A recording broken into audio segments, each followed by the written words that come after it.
Hello friends, welcome back my YouTube channel study with Jitendra. आज हम हिंदी का एक ऐसा चैप्टर पढ़ेंगे जो लगभग सभी परीक्षाओं में इसके काफ़ी क्वेश्चन आते हैं। लगभग 4 से 5 क्वेश्चन आते हैं। और लास्ट में ये वीडियो लास्ट तक देखना, और लास्ट में हम 50 क्वेश्चनों की प्रैक्टिस करेंगे। और आज के बाद आपको हिंदी वर्णमाला से संबंधित कोई भी समस्या नहीं रहेगी। आइए दोस्तों, हम शुरुआत करते हैं। वर्ण वर्ण के भेद। वर्ण दो प्रकार के होते हैं, जिसमें एक स्वर होता है, एक व्यंजन होता है। ये सब आप लोग जानते हैं, स्वर और व्यंजन। अब बात आती है स्वर। स्वर के कितने भेद होते हैं? स्वर के 3 भेद होते हैं। नंबर 1 हास्य स्वर, दीर्घ स्वर। और अगर हम टोटल स्वर की बात कर लें, परीक्षा में पूछता है कि टोटल कितने स्वर होते हैं। टोटल पूछ ले तो 11 स्वर होते हैं। आपको उस ऑप्शन में 13 भी मिलेंगे, 10 भी मिलेंगे, आप 11 लगा कर आना। और अगर मात्रा की बात पूछ ले कि मात्रा कितनी होती है, मात्राएं 10 होती हैं। अब बात आती है कि व्यंजन व्यंजन के कितने भेद होते हैं। व्यंजन 3 प्रकार के होते हैं। नंबर 1 स्पर्श व्यंजन, नंबर 2 अंतस्थ व्यंजन, नंबर 3 ऊष्म व्यंजन। अब इनकी संख्या जो होती है, स्पर्श व्यंजन की 25 होती है, अंतस्थ व्यंजन की 4 होती है, ऊष्म व्यंजन की भी 4 होती है। आगे हम पढ़ेंगे ये कौन कौन से व्यंजन होते हैं।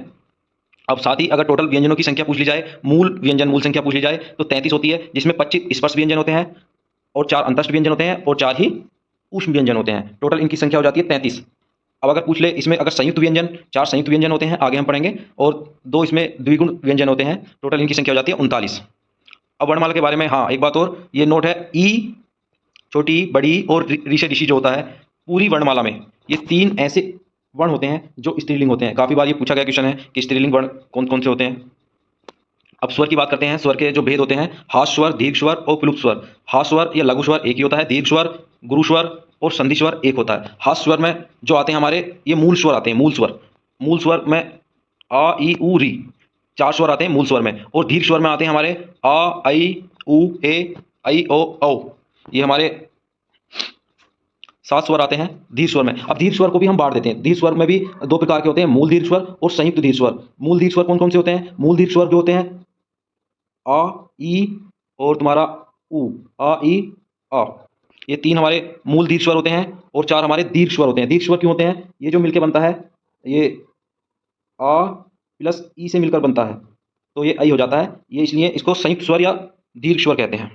देखिए मूल स्वर आ ई आई उ, और ये ए आई ओ औ, ये तुम्हारे संयुक्त स्वर होते हैं। हाँ, मूल दीर्घ स्वर को हम सजातीय, इसको सजातीय स्वर भी कहते हैं, और संयुक्त दीर्घ स्वर को विजातीय स्वर भी कहते हैं।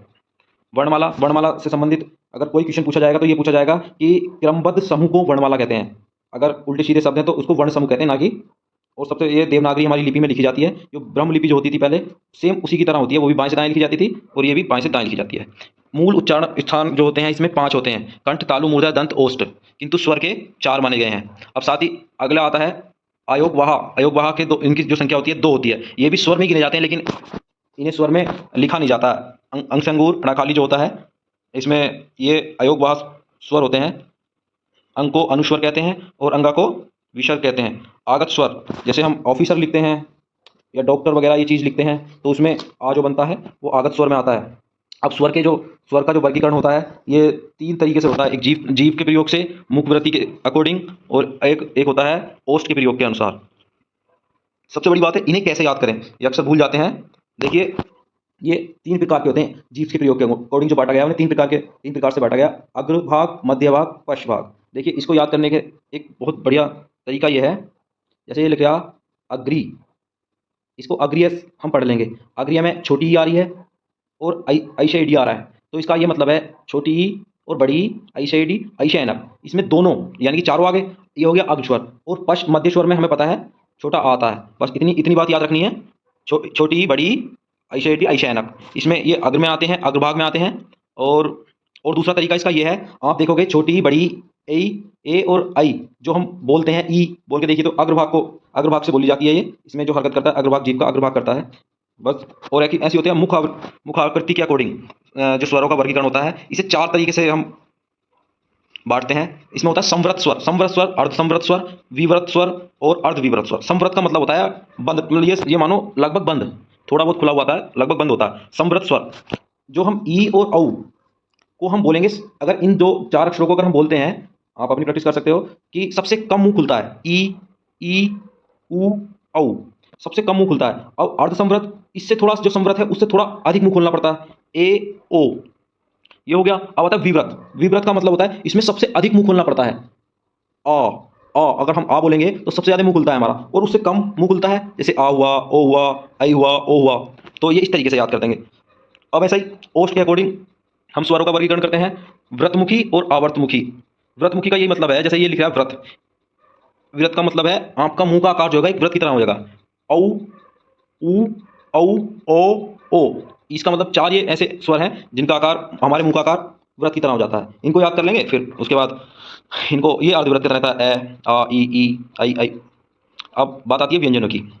हमें पता है व्यंजन हमने पीछे बताए थे कि कितने प्रकार के होते हैं, कितने व्यंजन होते हैं। लगभग 33 व्यंजन जो मूल मूल व्यंजन होते हैं वो 33 होते हैं। यह व्यंजन बिना स्वर के नहीं बोले जाते, इसमें स्वर जो होता है इंक्लूड रहता है। स्वर व्यंजन की सहायता से ही बोले जाते हैं, इसलिए इन्हें परतंत्र कहा जाता है। परतंत्र का मतलब किसी दूसरे पर आश्रित। हम एक ये विशेष है, च, छ, जय, झ, इन चार वर्णों को स्पर्श संघर्षी व्यंजन कहते हैं। मतलब कहने का मतलब है स्पर्श संघर्षी जो सारे व्यंजन होते हैं इन्हें हम, अब हम व्यंजन पढ़ते हैं पहले। ये मुख्यतः तीन प्रकार में हम बांट लेते हैं। स्पर्श व्यंजन, स्पर्श व्यंजन को हम वर्गीय उदित व्यंजन कहते हैं। इसमें कैसे पै वर्ग होता है, कै वर्ग, च वर्ग, ट वर्ग, तय वर्ग, ये इसमें वर्ग होते हैं। तो इसमें हम आगे पढ़ेंगे। जैसे और होता है अंतस्थ व्यंजन। अंतस्थ व्यंजन के चार व्यंजन होते हैं, य, रे, ले, वे। अब ऐसे ऊष्म व्यंजन होता है चार, इसके भी चार होते हैं, से, है। अब हम बताएंगे इसमें जो कै वर्ग में क्या क्या आता है। ये कै वर्ग में आते हैं कै, ख, गे, घ, ड़, ये तो, और इनका उच्चारण स्थान जो होता है कंठ होता है हमारा। ऐसे च वर्ग में होता है च, छ, जय, झ, तालु होता है, ट, ठ, डैड है, ये मूर्धा होता है। तय वर्ग जो होता है तय, थे, दे, दे, ये दंत होता है। पै, फै, बै, भै, ये ओष्ठ होता है। अब साथ ही ये जो लास्ट वाली पांचवा ये है पंचमाक्षर या नासिक के वर्ण कहते हैं इन्हें। अंतस्थ व्यंजन होते हैं। अंतस्थ व्यंजन में य, रे, ले, वे होता है। सबसे जरूरी देखो, यह जो होता है यह और वह, इसे अर्धस्वर कहा जाता है। ये याद करने की चीज है, इसमें इससे संबंधित क्वेश्चन आते हैं। यह और तुम्हारा वह, ये अर्धस्वर होते हैं। रे हमारा, रे जो होता है इसे हम लुठित व्यंजन या प्रकंपित व्यंजन कहते हैं। और तुम्हारा रे जो है, सॉरी ले, इसको हम पार्श्विक व्यंजन कहते हैं। और साथ ही हमारा ऊष्म व्यंजन की बात आती है। ऊष्म व्यंजन भी चार होते हैं। ये होता है सह, तीनों सह होते हैं, सलजम, षटकोण और सपेरे वाला जो सह होता है और है होता है। तो इसका जो उच्चारण स्थान होता है का होता है कंठ। और उसके बाद सह, जो सलजम वाला सह होता है उसका तालव्य होता है, और षटकोण वाला सह जो होता है उसका मूर्धन्य होता है, और सह का जो होता है उसका दंत होता है। अब इससे संबंधित हम थोड़े से क्वेश्चन पढ़ेंगे अभी। छह छह छह, इन चारों व्यंजनों को स्पर्शी व्यंजन, जो हम 25 वर्ग के हैं ये व्यंजन, इन्हें स्पर्श संघर्षी व्यंजन कहते हैं। डे और डे, देखिए इसको हम ये जो है हमारे, इन्हें हम कहते हैं द्विगुण उत्क्षिप्त संकर या ताड़नजात वर्ण, क्योंकि इनमें दो भाषाएं मिली होती हैं, इसलिए इन्हें द्विगुण व्यंजन कहा जाता है। ये पंचमाक्षर नासिकीय पंचवर्ण कहते हैं इन्हें। यह रुआ को मैंने बताया था अभी, अर्धस्वर कहते हैं। रे को प्रकंपित या लुठित व्यंजन कहते हैं। कंपनजात व्यंजन भी कहते हैं। लुठित का अर्थ होता है जीभ का आगे से मुड़ना। जब हम रे बोलते हैं रे, तो आगे से जीभ मुड़ती है। ले को पार्श्विक व्यंजन कहते हैं। इसका ये मतलब होता है जो हमारी जीभ है एक एक दोनों साइडों से थोड़ी थोड़ी मुड़ती है।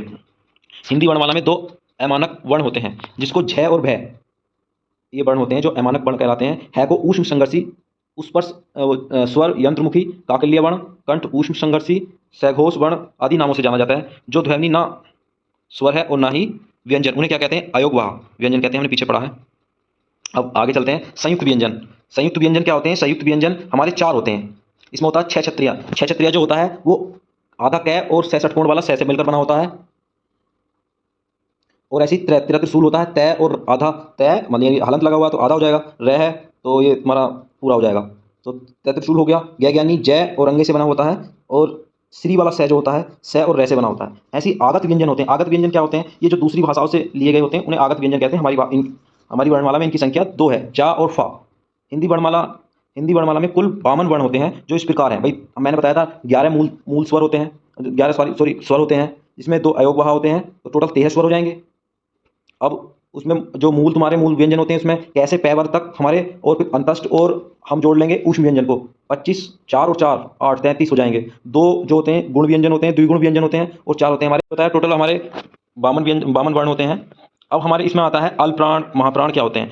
अल्पप्राण, प्राण का मतलब होता है हवा से, वायु से। अगर जो भी शब्द हम मुंह से बोलते हैं तो हमारे मुंह से कितनी हवा निकलती है, अगर थोड़ी हवा निकलती है तो उसे अल्पप्राण कहा जाता है, और ऐसी अगर थोड़ी ज़्यादा हवा निकलती है तो उसे महाप्राण कहा जाता है। जो अल्पप्राण हमने बांटे हैं इसमें, जो हमारे कै वर्ग थे, तो इसमें जो बांटा था, जो अल्पप्राण होते हैं, अल्पप्राण का पहला, तीसरा और पांचवा वर्ण जो होता है वो तुम्हारा अल्पप्राण होता है, जिसमें प्लस अंतस्थ व्यंजन, जितने भी अंतस्थ व्यंजन होंगे ये सब अल्पप्राण होंगे। ऐसी महाप्राण, अब हमारे 3 तो उसमें हो गए अल्पप्राण, पहला, तीसरा और पांचवा अक्षर। अब बचे कौन से? दूसरा और चौथा अक्षर। ये हमारे और कौन बचे? और ऊष्म व्यंजन। ये मिलाकर तुम्हारे क्या हो गए? ये महाप्राण हो गए। देखिए, पहला अक्षर, दूसरा अक्षर और तीसरा अक्षर, टोटल नीचे तक हर एक वर्ग में, कै वर्ग, चै वर्ग, टै वर्ग, पै वर्ग, सब में पहला, तीसरा और पांचवा। देखिए इसे याद कैसे करते हैं, अक्षर भूल जाते हैं। अल्प, अल्प में 3 शब्द बने हुए हैं, ए, आधा, लैप है। अल्प तो इसका मतलब है, अल्प है 3 है तो 1 3 5, यानी कि 3 आएंगे, 1 3 5। और महाप्राण में बचे हुए हम कह सकते हैं दूसरा और चौथा। अल्प प्राण में देखो, अल्प, अल्प का ऐसे स्टार्ट हो गया, ऐसे ही अंतस्थ हो गया, तो इसलिए याद कर लेंगे इसे अंतस्थ भी होते हैं। अब आगे बात आती है घोष से अघोष क्या होते हैं। घोष का क्या मतलब होता है? घोष का मतलब होता है कंपन। घोष का केवल मतलब होता है कंपन। अगर मान लो अघोष, अघोष का मतलब होता है, मतलब घोष का मतलब कंपन होता है, अघोष का मतलब जो कंपन नहीं करते वो अघोष होते हैं। देखिए इसमें अघोष कौन से होते हैं? इसमें जो अघोष होते हैं, अल्प प्राण में 1 3 5 थे, अघोष में 1 और 2, 1 और 2, और तुम्हारे 1 और 2 तो कौन होंगे? 1 और 2 तो तुम्हारे होंगे भाई अघोष। और साथ में उसमें क्या था? अंतस्थ व्यंजन थे, लेकिन इसमें ऊष्म व्यंजन है, लेकिन इसमें ऊष्म व्यंजन में है नहीं है अघोष में। ऐसी सघोष, सघोष में 3, तीसरा चौथा पांचवा, तीसरा चौथा पांचवा, इसमें सघोष होते हैं और अंतस्थ होते हैं। इसमें इसमें है भी जुड़ा होता है। देखो कैक है, यानी कि शुरू के 2 1 2, ये अघोष हो गए और ये सघोष हो गए। गैग है, अड़े, और इसमें अघोष में अब आगे ऊष्म व्यंजन, अघोष में ऊष्म व्यंजन। और साथ ही सघोष में जो होते हैं, सैरे जितने भी स्वर होते हैं वो सघोष में आते हैं, सैरे स्वर सघोष में आते हैं, और अंतस्थ व्यंजन इसमें आते हैं, वो प्लस है। और ये पांचवा, पंचमाक्षर जो होता है नासिकीय, अल्प एवं सघोष होता है। अल्प प्राण तो होता ही होता है, मैंने बताया 1 3 5 5 में आता है, लेकिन ये सघोष भी होता है। ठीक है। अब मान लो हम्म अब ऐसे ही इसमें दिया गया है उच्चारण स्थान। मैंने आपको बताया, हमने स्वर के उच्चारण स्थान नहीं पढ़े, अभी हम पढ़ते हैं। कै वर्ग का मैंने बताया था कंठ। देखिए कै वर्ग में कंठ होता है, इसका उच्चारण स्थान, उच्चारण स्थान कै वर्ग में कंठ होता है। कंठ में अब देखो, एक तो छोटा बड़ा, शुरू के 2 अक्षर, दो दो वर्ण स्वर के, और कै वर्ग, और हमारा है और विसर्ग। ये है विसर्ग हो गया, ये है हो गया, और ये 2 हो गए, और क्या हो गए, टोटल हमारे कंठ में आते हैं। ये याद करने की चीज़ है। अब मान लो ऐसे ही च उसमें हमारे कंठ में ये आ गए। तालु में कौन आता है? देखो च वर्ग तो पूरा आएगा, और हम ऐसे याद कर लेते हैं इसे, ये ई सही, इसी छोटी यह सैसलजम और बड़ी, ये हो जाता है तुम्हारा तालुप्य। ये याद कर लेना, नोट कर लेना, नोट उसमें नोटबुक में बहुत शॉर्ट करके अपने तुम वो बनाना नोट्स, जिससे कि तुम्हारा आसानी रहेगी इसमें आपको याद करने में। बस एक ये वाली लास्ट क्लास रहेगी आपकी लाइफ की, आप कभी भी इसको पढ़ सकते हैं। आगे देखिए ऐसे ही टैबर्ग होता है। टैबर्ग में टैबर्ग पूरा होता है, और इसमें जो ऋषि होता है, ऋषि मान लो हम ऋषि लिखेंगे, तो ऋषि हम लिखेंगे ऋषि, तो इसमें ऋषि वाला री और से ये आएंगे, और टैबर्ग आएगा, तो इसका उच्चारण स्थान हो जाएगा मूर्धन्य। अब मान लो तैवर्ग आता है, तैवर्ग का हमें पता है दंत होता है, तैवर्ग का दंत होता है, और इसमें याद रखना लय और सय होता है, लय और सय इसमें ऐड होता है। ऐसे ही पैवर्ग आता है, पैवर्ग में वही छोटा वो बड़ा वो होता है। ऐसे ही अगला जो, हाँ देखिए ये अब उच्चारण स्थान जो है तुम्हारा, इसका जो उच्चारण स्थान है ये बनेगा ए प्लस ई। ए हमें पता है कंठ होता है, और ये हमें पता है इसका ई का उच्चारण स्थान तालु होता है, तो इसका जो उच्चारण स्थान हो जाएगा कंठ तालु हो जाएगा। अब ऐसे ही ओ का हमें पता है, ओ कैसे बनता है? ओ बनता है हमारा ए प्लस उसे, तो इसका क्या हो जाएगा? इसका हो जाएगा कंठ ओष्ठ। और हमारा सबसे महत्वपूर्ण है वह, इसको एग्जाम में बहुत पूछता है, वह का जो उच्चारण स्थान है वो दंत ओष्ठ है, दंत ओष्ठ, इसका जो उच्चारण स्थान है दंत ओष्ठ है, ये सबसे अलग है, थोड़ा ध्यान रखना। अब ऐसे ही अब इसमें आता है अनुस्वर क्या होते हैं। अनुस्वर इनका प्रयोग तत्सम में किया जाता है, बस ये ध्यान रखना है। विसर्ग, विसर्ग हमें पता ही है उस स्वर में आता है, हलंत वाला आधा अक्षर हो जाता है। अब आता है संयुक्त अक्षरों का उच्चारण हिंदी में, ये इसका भी एक क्वेश्चन आता है। संयुक्त अक्षर, संयुक्त अक्षर में क्या होता है? जैसे मान लो हमने 2 अक्षर को, मतलब एक अक्षर में दूसरा अक्षर जोड़ा, तो ये संयुक्त अक्षर हो जाता है। जैसे मान लो प्राण, घृणा, मलन, प्रवाद, कलंत, ट्रक, ड्राइवर, स्टेशन, प्रकर्ष, वर्ण, ब्रह्म, ये जो संयुक्त अक्षर है। संप्रक्त ध्वनि क्या होती है? इसमें 2 व्यंजन जुड़ते हैं, 2 व्यंजन जब आपस में जुड़ते हैं, जैसे संबल में मैं और वह, यानी कि एक व्यंजन 2 व्यंजनों के बीच में आता है, कंबल, बंदर। अब ऐसे ही होता है युग्म। युग्म क्या होते हैं? मान लो कोई भी अक्षर, मतलब दो व्यंजन है, और वो आपस में एक छोटा बन रहा है, मतलब आधा बन रहा है, एक पूरा बन रहा है, इसको कहते हैं युग्म। ऐसी कुछ वो परिभाषाएं हैं। स्पर्श व्यंजन, स्पर्श व्यंजन मैंने बताई दी आपको क्या होते हैं। अब कुछ इंपॉर्टेंट थॉट्स हैं, इन्हें थोड़ा रिवाइज कर लेते हैं, फिर उसके बाद प्रैक्टिस करेंगे 50 क्वेश्चनों की। देखना आप कि आपसे कितने क्वेश्चन होंगे। अब इस क्लास को देखने के बाद आप कोई भी, अगर एक बार में समझ नहीं आती है तो एक बार और देख लेना, फिर उसके बाद कोई भी किताब, किसी भी किताब के कोई सा भी क्वेश्चन आप उठा के देख लेना, सब इसमें से ही होंगे। ऐसी व्यवस्थित वर्ण समूह का वर्णमाला कहते हैं, व्यवस्थित वर्ण समूह को क्या कहते हैं? वर्णमाला, हमने पहले ही बता दिया। और ऐसे ही मात्रा के आधार पर स्वर 3 प्रकार के होते हैं, हमने बताया था। मूल दीर्घ स्वर को सजातीय स्वर कहते हैं, ये हमने बताया था। और संयुक्त दीर्घ स्वर को विजातीय स्वर कहते हैं, ये हमने बताया था। भाषा की सबसे छोटी इकाई क्या होती है? वर्ण या ध्वनि होती है। स्वरों का उच्चारण स्वतंत्र रूप से होता है। स्वर और व्यंजनों का उच्चारण जो होता है वो स्वर की सहायता से होता है। स्वरों की संख्या 11 होती है। हिंदी वर्णमाला में कुल 52 वर्ण होते हैं। संयुक्त अक्षर 4 होते हैं। यह व को अर्धस्वर कहा जाता है। हिंदी शब्दकोश में अंका को ए वर्ण से पहले आता है। और ये स्त्रीलिंग पूछ लिए मैंने बताए थे। स्त्रीलिंग कौन से होते हैं? 3 ये होते हैं। अब मान लो पंचमाक्षर जो होता है अनुनासिक वर्ण कहते हैं, है को काकल्य वर्ण कहते हैं, अनुस्वर को अंका अंश अंगूर वाला जो होता है अयोग वर्ण बोलते हैं, मूल दीर्घ स्वर इसे बोलते हैं, कंठ तालुव्य इसे बोलते हैं, ओ औ को कंठ ओष्ठ बोलते हैं, व को दंत ओष्ठ बोलते हैं। व का ध्यान रखना है, इसको दंत ओष्ठ बोलते हैं, बिल्कुल सबसे अलग है। संयुक्त अक्षर र को वात्सल्य लुठित सघोष अल्पप्राण व्यंजन बोलते हैं। हिंदी भाषा में मूल ध्वनि के लिए जो चिन्ह मान लिए गए हैं तथा जिस रूप में ये लिखे जाते हैं उसे लिपि कहते हैं। द्वित्व क्या होते हैं? जहाँ दो व्यंजन वर्ण आपस में जुड़ते हैं, एक आधा एक पूरा। कै के बाद क्या आता है? कै जो कै के बाद सह आता है, ऐसे षटकोण वाला। तरह के साथ क्या आता है? ये सब मैंने आपको बताया ही है। अब देखिए आते हैं क्वेश्चन, इस जो हमने पढ़े हैं इससे संबंधित क्वेश्चन।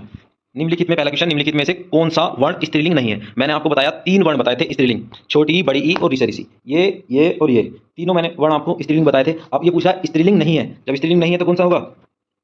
इसका आंसर क्या होगा? ऊ। अब आगे चलो, दूसरा क्वेश्चन, निम्नलिखित व्यंजनों में से कौन से व्यंजन का उच्चारण तालु से होता है? मैंने आपको बताया था जो सेकंड वाला होता है वो तालु से होता है। अब सेकंड वाला या फिर हमारा छोटी बड़ी होगा या फिर हमारा च वाला होगा। अब देखो छोटी बड़ी तो है नहीं यहाँ, च वाला च वर्ग का है। च वर्ग का क्या है? यहाँ च वर्ग का हमारा सिर्फ 6 है, तो ये हो गया इसका आंसर सी। लुठित व्यंजन मैंने आपको बताया, लुठित व्यंजन क्या होता है? लुठित का क्या मतलब होता है? मुड़ा हुआ, चलो हल्की सी जी मुड़ जाती है तो लुठित, रै को हम बोलते हैं तो लुठित, तो इसका आंसर हो जाएगा डी। ओष्ठीय स्पर्श व्यंजन अल्पप्राण अघोष वर्ण कौन सा है? देखिए मैंने क्या बताया था आपको, अल्पप्राण मैंने बताया था। अल्पप्राण क्या होते हैं? 1 3 5 बताया था। 1 3 5 मैंने अल्प बताया था, इसमें 3 अक्षर होते हैं अल्पप्राण। 1 3 5 हमें पता है कौन सा है, एक सबसे जरूरी हमें तो एक सबसे बड़ा 1 3 5, ठीक है 1 3 5 चलो इससे नहीं। अब मैंने अघोष बताया था, 1 और 2 बताया था। देखो अल्पप्राण में तो 1 भी आ रहा है और 3 भी आ रहा है, 5 भी आ रहा है, लेकिन अघोष में क्या आ रहा है? 1 आ रहा है, तो कॉमन क्या है? 1। सबसे शुरू में क्या आता है? पै तो आता है, तो ये हो गया तुम्हारा इसका आंसर 1 पै। एक ही ध्वनि का द्वित्व हो जाना क्या कहलाता है? देखो मैंने बताया था जब एक ही ध्वनि जो 2 बार जुड़ती है, जैसे मैंने बताया था प्रसन्न में आधा नया और पूरा नया बनता है, तो उसको क्या कहते हैं? युग्मक कहते हैं। ऐसे यह किस प्रकार की ध्वनि है? यह किस प्रकार की ध्वनि है? मैंने देखो बताया था तुम्हें, इसी ये जो है तुम्हारी तालुव्य है। क्यों? क्योंकि मैंने बताया था इसमें आता है छोटी बड़ी च वर्ग और सैसलजम और यदि। आगे देखिए, आगे क्वेश्चन हम पढ़ते हैं। चौथा क्वेश्चन है वो 7वां क्वेश्चन है, उच्चारण की दृष्टि से व। मैंने आपको बताया था वह कौन सा होता है? वह तो मैंने आपको बताया था सबसे स्पेशल है, ये दंत ओष्ठ होता है। इसका जो आंसर है सी। हिंदी वर्णमाला में स्वरों की संख्या कितनी है? स्वरों की संख्या मैंने आपको बताई है 11। ए के उच्चारण में कौन कौन से? ए किससे बनता है? ए बनता है छोटा आ से और बड़ी ई से, कंठ तालु। ये इसका आंसर हो जाएगा हमारा बी। च वर्ग में ध्वनि किस वर्ग में आती है? च वर्ग हमें पता है, बताओ, तालुव्य में। और अगला क्वेश्चन है 11वां, वर्णमाला में कौन सा अक्षर पुल्लिंग नहीं है? पुल्लिंग नहीं है, हमने बताया था कौन सा पुल्लिंग है और कौन सा पुल्लिंग नहीं है, नहीं पूछा, ई वाला। जिन वर्णों का उच्चारण स्वतंत्र रूप से होता है, स्वतंत्र रूप से किनका होता है? व्यंजनों का। Option D. अब है 13वां क्वेश्चन, द हलंत में, ये आधा मतलब द और छोटा आ, तो इसका मतलब है आधा द, ये हलंत उसके साथ स्वर के साथ बोला तो पूरा द हो गया। कै और स, हमने बताया था कै के बाद क्या आधा है और स षटकोण वाला जो स है और ये आधा है, तो ये क्या हो गया? ये कै और स क्या हो जाता है? दक्ष हो जाता है ना, छह छत्री वाला, तो इसका आंसर हो जाएगा दक्ष। ढ वर्ण का उच्चारण स्थान, ढ वर्ण किसमें आता है? भाई साफ सी बात है, ट ठ ढ ढ अड़, बताओ तीसरे चौथे पे आता है। ये आता है तुम्हारा इस पे, सॉरी क्या नाम है, तीसरे पे। इसका आंसर है तीसरा, चौथे का तीसरा, ट का वर्ग तीसरा। लिपि चिन्हों के क्रमबद्ध समूह को क्या कहते हैं? वर्णमाला कहते हैं। और हिंदी भाषा में हास्य स्वरों की संख्या कितनी होती है? बताओ हास्य स्वर की संख्या कितनी होती है? 4। अभी बताया था पीछे। ऐसी कौन सी 2 मात्राएं जिनका प्रयोग तो किया जाता है किंतु उनका समावेश स्वर में नहीं किया जाता? ये अयोगवाह जो होती हैं। उच्चारण की दृष्टि से संबल, संबल मैंने बताया था जब दो व्यंजनों के बीच में एक व्यंजन आधा होता है तो उसको क्या कहते हैं? संपर्क। किस स्वर के उच्चारण में दीर्घ स्वर से भी अधिक का समय लगता है? विलुप्त। आगे देखो 20वां क्वेश्चन है ये, वर्णमाला में स्पर्श व्यंजनों की संख्या कितनी होती है? मैंने आपको बताया था 25 स्पर्श व्यंजन होते हैं। और स्वर ए और आई का उच्चारण स्थान क्या होता है? कंठ तालु, बताया था। हिंदी शब्दकोश में कै के बाद कौन सा अक्षर आता है? कै के बाद हमेशा षटकोण वाला छ आता है, सॉरी छह छत्रियों वाला, छह छत्रियों से तो बनता है ये कै और छ। इसका आंसर होगा बी। अब 23वां क्वेश्चन है, भाषा की सार्थक लघुत्तम इकाई क्या है? शब्द। देखो इसमें सार्थक लघुत्तम इकाई पूछा है, अगर उसमें पूछता न्यूनतम इकाई तो उसमें आता वर्ण। इस क्वेश्चन से कंफ्यूज मत होना। निम्न में दंतीय वर्ण कौन सा है? दंतीय वर्ण बताओ। देखो कै वर्ग जो हो गया हमारा, क्या हो गया? कंठ। च वर्ग हो गया तालु। और टै वर्ग हो गया हमारा क्या, मूर्धन। और हमारा अगला क्या हो गया, द, टै वाला क्या हो गया, दंत, सॉरी प। अब है निम्न में से अनुनासिकीय वर्ण कौन सा है, अनुनासिकीय वर्ण बताओ, अनुनासिकीय वर्ण कौन सा होता है, पांचवा में कौन आता है, मैं। अब अगला देखो 26वां निम्न में से कौन सा वर्ण, सैघोष, सैघोष का मतलब घोष और सैघोष एक ही होता है। और अघोष कौन सा, पहला दूसरा तो होगा नहीं, च पहला है, क्या पहला है, और तुम्हारा ख दूसरा है, तो पहला दूसरा तो होगा नहीं, तो तीसरा कौन सा वर्ण है, ग। लय और स का उच्चारण स्थान किस स्थान से होता है, लय और स, लय और स तुम्हारा कब आता है, लय और स आता है तुम्हारा दंत। और अगला क्वेश्चन है इसमें, निम्न कौन सी देवनागरी की वर्ण ध्वनि नहीं है, वर्ण ध्वनि नहीं है, ये बताओ। कंठ ध्वनि, ये ग्रीवा ध्वनि नहीं है, तो इसका आंसर हो जाएगा ग्रीवा ध्वनि। अब 29वां क्वेश्चन है, किस व्यंजन का उच्चारण स्थान तालव्य है, तालव्य किस उसका है, भाई हमें पता है इसका होता च वाले का, च वाला कौन सा, इसमें झ है। जिन ध्वनियों की गणना न स्वर में की जाती है न व्यंजन में की जाती है, बताओ। अयोग्य वह, स्वर तंत्रियों के आधार पर व्यंजनों को कितने वर्ग में बांटा गया है, 1, 4, कितने वर्गों में बांटा गया, 3। अगला क्वेश्चन है, प्रत्येक शब्द की वर्तनी के सभी वर्णों को उसी क्रम में अलग अलग दिखाना क्या कहलाता है, मान लो कोई भी वर्ण अलग अलग कर दो तो क्या कहलाता है, वर्ण विच्छेद। स्वरों का उच्चारण किससे होता है, अगर स्वरों का उच्चारण तो स्वयं होता है बिना किसी की सहायता के अकॉर्डिंग। इनमें से कौन सा शब्द स्वर का वर्गीकरण नहीं है, स्वर का वर्गीकरण नहीं है। निम्नलिखित है कौन सा शब्द प्रियतन और उच्चारण के आधार पर व्यंजन का वर्गीकरण नहीं करता, उच्चारण और प्रियतन के आधार पर, मतलब प्रियतन और उच्चारण के आधार पर। इससे अगला क्वेश्चन करो, जिन स्वरों के उच्चारण में 2 मात्रा का समय लगता है उनको क्या कहते हैं, गुरु स्वर, दीर्घ स्वर कहते हैं और गुरु स्वर कहते हैं। 37वां क्वेश्चन, जिस व्यंजन ध्वनि के उच्चारण के समय स्वर तंत्री में कंपन होता है, कंपन मतलब जो कंपन होता है, उस उच्चारण स्थान के आधार पर ध्वनि के वर्गीकरण में उसका क्या स्थान होता है, वत्सर्य। इसका एक आंसर है, वर्णों के व्यवस्थित समूह को वर्णमाला कहते हैं। 6 छत्रिया जो किससे बनता है, कैसे और 66 कौन से, इसका आंसर बी होगा। निम्नलिखित में संयुक्त स्वर कौन सा है, संयुक्त स्वर कौन सा है, संयुक्त स्वर जो बनता है ए सी, इसका आंसर होगा सी। ये ऐसे और आई, उस आई से बनता है। स्पर्श व्यंजन कंठ ध्वनि एगोज और महाप्राण किसे कहते हैं, स्पर्श व्यंजन हमें पता है वो होते हैं कंठ, कंठ हमें पता है क्या क्या होंगे, ठीक है। एघोष, एघोष हमें पता है क्या होते हैं, पहला दूसरा, एघोष कै और ख होगा। अब आती है महाप्राण, महाप्राण कौन कौन से होते हैं, अल्पप्राण 1, 3, 2, तो 2 में कौन सा आएगा, सिर्फ ख। कंठ तालव्य, कंठ तालव्य हमें पता ए आई। अब देखिए नेक्स्ट क्वेश्चन, सभी महाप्राण वर्णों वाला वर्ग है, बताओ महाप्राण क्या होते हैं, अल्पप्राण, अल्प का मतलब क्या, 3, 1, 3, 5 को छोड़कर 2, 4 में जो आते हैं, 2, 4 में कौन आते हैं, देखो सबसे पहले च तो पहला आता है, पहले में आता है, तो ये तो होगा नहीं। ऐसे ही ख, च के बाद ठ, ठ के बाद ठ, ये होगा इसका सी। जब एक ध्वनि का द्वित्व हो जाए तो वह कौन सा होता है, द्वित्व वाला, युग्म वाला, इसका आंसर युग्म होगा, युग्म ध्वनि। दंत्योष्ठी है, दंत्योष्ठी में मैंने बताया था आपको वह दंत्योष्ठी में होता है। सभी स्पर्श व्यंजनों वर्ग में कौन सा वर्ग है, स्पर्श व्यंजन कौन से वर्ग में है, स्पर्श व्यंजन हमें पता है, स्पर्श व्यंजन सबसे पहले में है स्पर्श व्यंजन। देखिए इसमें अंतस्थ व्यंजन है, इसमें ऊष्म व्यंजन है, इसमें भी ऊष्म व्यंजन है। अर्धविव्रत, अर्धविव्रत माने होता है जो थोड़ा उससे अधिक खुलता है, विव्रत माने जो बोलते थे, ये तो है तुम्हारा, ये तुम्हारा डी आंसर होगा इसका, जिनकी ध्वनि केवल मुख से निकलती है, निर्नासिकीय है। अंतस्थ व्यंजन और ऊष्म व्यंजन कितने होते हैं, 4 अंतस्थ और 4 ऊष्म व्यंजन होते हैं, टोटल 8 होते हैं। रे का उनका विवरण क्या होता है, रे का मतलब वात्सल्य, लुंठित, सैघोष, अल्पप्राण, इसका होता है पहला। काकल्य होता है, यह का उच्चारण स्थान होता है, इसका होता है तालु। और अगला है 53वां, निम्नलिखित में से कौन से व्यंजन महाप्राण है, महाप्राण कौन से होते हैं, महाप्राण होते हैं, देखो अल्पप्राण तो 1, 3, 5 होते हैं, 2 जो 2 वो होते हैं वो अल्पप्राण होते हैं। अल्पप्राण और अंतस्थ एक ही व्यंजन होते हैं, यह रेलेव है। बस थैंक यू, इसका जो वीडियो है इसको एक बार दोबारा देखिएगा लास्ट तक, 2 बार देखने के बाद फिर उसके बाद आपको ये वर्णमाला की वीडियो से संबंधित कोई वीडियो और देखने की जरूरत नहीं पड़ेगी।